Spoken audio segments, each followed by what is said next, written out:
muzehe bijende ari imuhira, sinzi nimba yoba ari imuhira,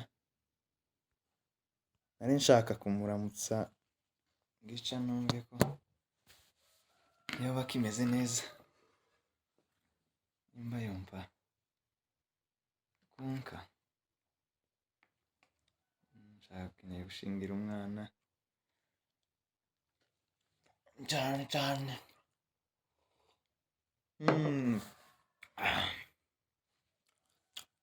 Ibi biryo si uko ndi tuburare, nako ndi tubwiriwe. Amadolari aho ndekera umutsima n'igikoma, kubera ntako atangiza. Nama nirirwa ibi ngibi, undi umugabo akwirirwa umutsima n'igikoma, umutsima waraye. Ewe urankoze ni ukuri wa mugore we. Niko Nyamadora, ibi ni ibiki wantekeye ni ukuri kw'Imana?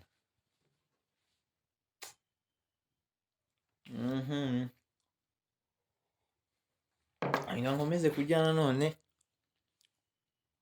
nta kundi nogira. Nta kundi kabisa, nuko nguko none se ngire gute? Dore noneho ni ibintu biri.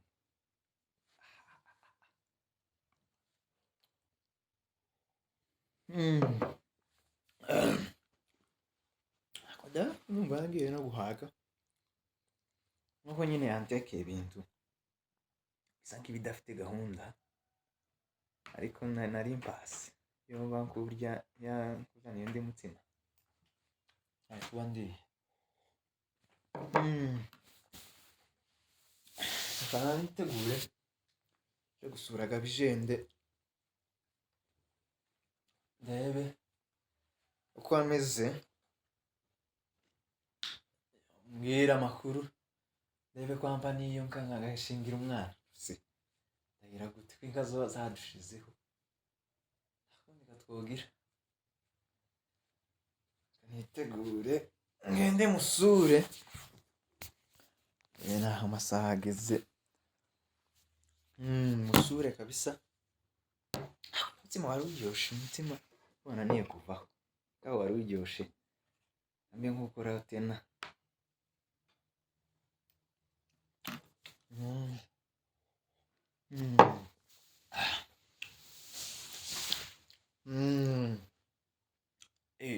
Abaye nk'uteka da, ibi ni ibyo watetse.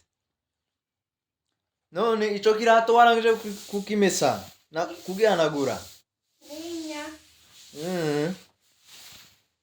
Oya kinterekera aho ngaho, ndaje ndarangije, reka nze mbe ngucambara ngende musure Nyamadolari. Nyamadolari nanje maze gusaza no kukumana. Sure Nyamadolari umufasha wanje. Ndasura Bijende, muzehe Bijende, ngiye kumusaba iyo nka, ndebe ko ayiduha tugashingira umwana ni ukuri kw'Imana. Dore ko izacu zashize, ese bose iduha ariko bariya badukozeho. Umuntu asigaye abura n'inka yo gushingira umwana, ni ukuri ntaco batadukoreye. Ngaho reka nze nambara ico kirato, ndebe ko ngenda. Amasaha yanageze nakererewe cane, singeraga iwiwe, ndagera no kwa Gasita nabo turebe ko baduha inka, aho gaturahagera. Reka ndebe ngo mutera bipe, ahubwo nanone mubwire ko nje, ndangize mbone kugendaga. Ndahamfata iracamo, ariko ndahamfate. Reka nongere. Aracaryamye se? Yego, mwaramutse. Mumeze neza se? Ni amahoro. Ni amahoro mwira wanje, uku ndangije kurya neza, naringize ngo ngeraho iwawe, hari utuntu nari nkeneye ko tuvuganaho nimba woba uhari. Tuzujaga mu mirimo. Ese rya zamu uracarikora? Uko waraye hanze neza? None ibitotsi birakwishe ni ukuri kw'Imana. Oya ndakundi none se twogira gute? Ni mu kazi gusa no kwirirwa umuntu azarara hanze nk'imbwa? Wogira gute se none? Nuko uze urikora ubone turebe ko wishure ico gitunda ngo ni inzu.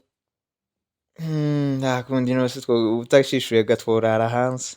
Ino se baza bakina? Uzi ubura ifaranga nabonye ejo bundi umwana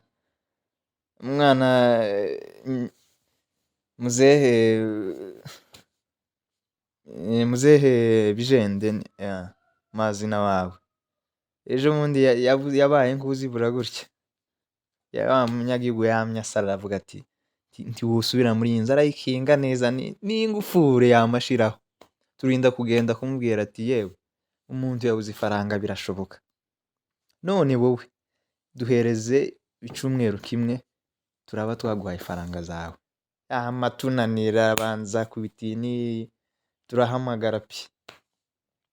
Sinzi twabonye yaje nyine twama tumubwira aba nkutwumva, nuko twama dusubirayo gatuza tumusiga mu nzu. None ubu nawe ko ndumva ngo ko aracuruza ngo protector ibishishwa mugani wa muhungu.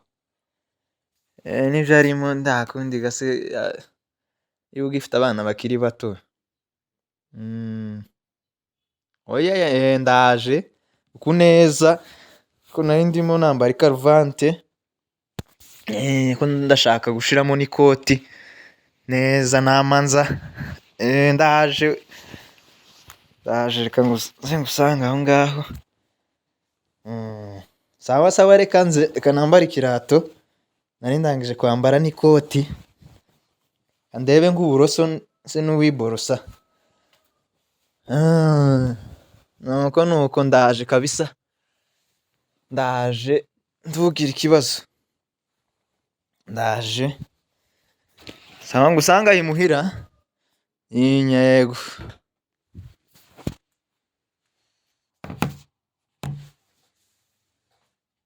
ibizoga bya birato wambaye. Urakoze, reka nambare ndebe.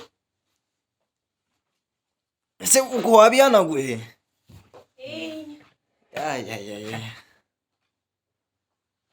Uko bimeze bite none? Ibi ndavyambara kweri? Reka nambare nanone ndebe ko ngira.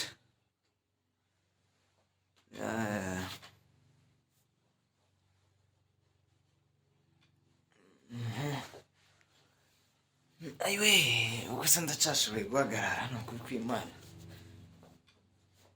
Aho maze gusaza noba ngihagaze? Ibintu byakomeye ni ukuri no muri Kenya. Ndi umukristo nzahora ndiwe mu bintu byo. Ngwino kuri aya masahani naririyeho none akaba akiraha.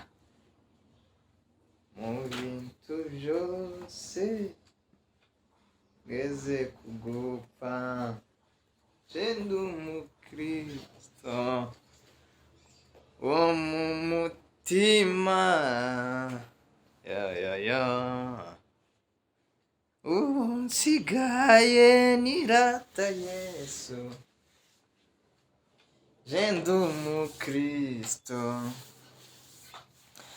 wo mu. Reka ngende kweri kabisa, reka mbe nk'uwireba neza. Ndirwa umuntu ameze neza kweri, no kwambara ameze neza nakuri kw'Imana. Reka ngire ngende. Sawa nyamadora, mugire ijoro ryiza. usigare neza wirirwe neza nanone. Sawa sawa. A few moments later. Kasome hano muri Bibiliya. Igitabo se. Ngaho. Zaburi 105. Ko aratubwira ngo nimushimire Uwiteka. Mwambaze izina rye. Mwamamaze imirimo yakoze. Mumuhanga mumuririmbire ishimwe, muvuge imirimo tangaza yakoze. Bibiliya ni nziza cyane, zimfasha nanjye kutana akazuba kazindutse ka kanono byacitse. Ariko umuzika kabisa ntiyari yampamagaye ngo araza kumusura, ariko sinzi ikibazo yagize. Sinzi ukuntu byagenze. Kanongere ndeba kandi ndebe ko nirwa ameze neza. Kadusome hano 118. Mushimire Uwiteka yuko ari mwiza, kuko imbabazi ze zihoraho iteka ryose. Kana ko nakajambo keza.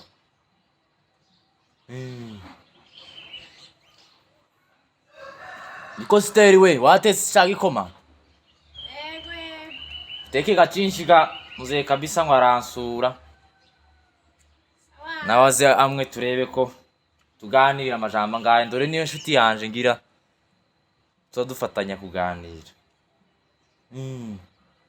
Buriya inshuti yawe nyine muzibwira byose mugasangira kabisa nagahiye. Nizo byiza. Naho uba nta nshuti kukavuga ngo uriho nawe. Oya. Yobaho pe. Ugomba kugira inshuti yawe wabura udufaranga two kuriha iyo nzu. Ukamugenda ukamukaba kaguheza nawe ukishyuza. Turi hano uko twishyura buri kantu kose, ari imboga ari iki. Gusiteri yari kwambwira ngo nimuhize amafaranga yo kujagura imboga. Ese wowe ngo ifaranga zo kugura imboga buri munsi, wewe uzukora iki? Naje none wasigantera n'umujinya aza akora iki we ko azayirirwa yicaye bwaca twavuka twaraye hamwe ngo nimuhe amafaranga yo gukatisha imboga. Izo mboga se iyo yitekeye kuga koma tukimwera nanone, dore ko abana bacu bari batarabona akazi. Nimba none bizogenda gute sinzi ko tuzobishobora. Tuzobishikwa navyo nane nabigiyemo ivyagugwa ibiki. Ariko nyine nuko tuzobaho kubw'Imana nyine. Zosoma kano ka Bibiliya kamfashe senge amafaranga zoyizana yonyine. Ahubwo zoansiba ahubwo na nijoro nzambwira siteri nawe aguma asoma. Dore ntaza asoma Bibiliya, ni umuntu waho yirwa zerera mu muhana atorera. Ntasome nabi niyo Bibiliya. Tegereze muzee kabisa ndebe ko aza tukaganira nyumva icyo ariko ashaka kumbwira.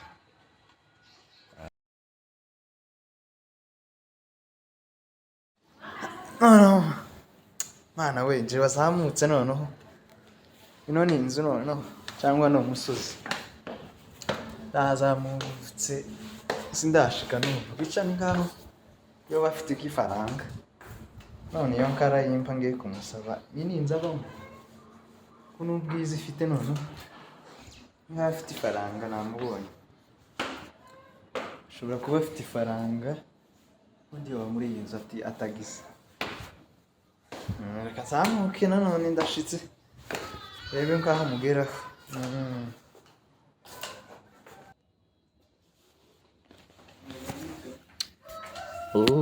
Yibare tusige numwe ariyo migisha. Naho ngahuri. Nangandi.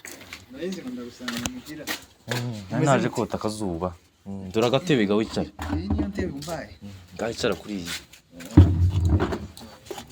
barashaje kandi zaga nta kundi nabagira mumeze mute tumeze neza ni amahoro ni amahoro kabisa ko wasoma ijambo ariko nsoma ijambo ry'Imana rizanifasha cyane mumeze mute se mwese turaho ni amahoro kweri narimba mvuze ngo mvugereho urabizi hari urubanza dufite urubanza umwana dufite gushingira none ko ndagenda nsura abantu bene wacu namwega abize muri inshuti mukira bene wacu nkunda bya bintu nakubwiye byari byo umwana karashaka nagize ngo muri kumbeshaga oya yesi nakubesha umwana karashaka keneye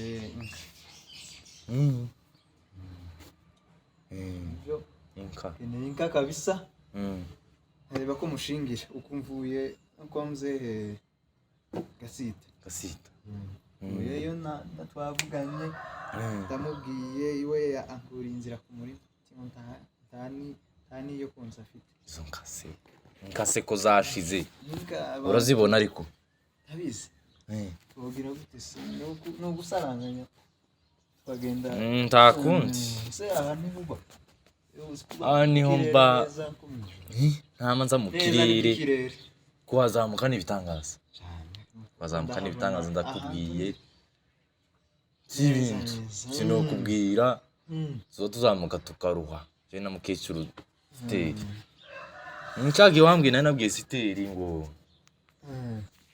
umuze kabisa badusabye inkiwe na nyamadolari ariko Siteri yarambwira ngo se hari nka dusigaranye ndayo ndanka no kugerageza natwe ntazi dufite no ibintu zarakomeye bose hari zo bafite ngazarashize no kureba ka kandi nyine gasigaye tugasanga abagabira bacu nyine twebwe haba bagashingira abana twebwe haba bama bazinyaga zirapfa twama duhunga tubiri niyo mpamvu turaha none uko no kwishyura inzu biza bitugora tugurishe nako gaka turebe ko bimeze no kugora nyine byaragoranye ibintu zarakomeye ibintu bigeze kure kabisa sinzi cyane nukuri yaba yaretse tugataha iwacu uza ugurisha uwo murima ukashingira umwana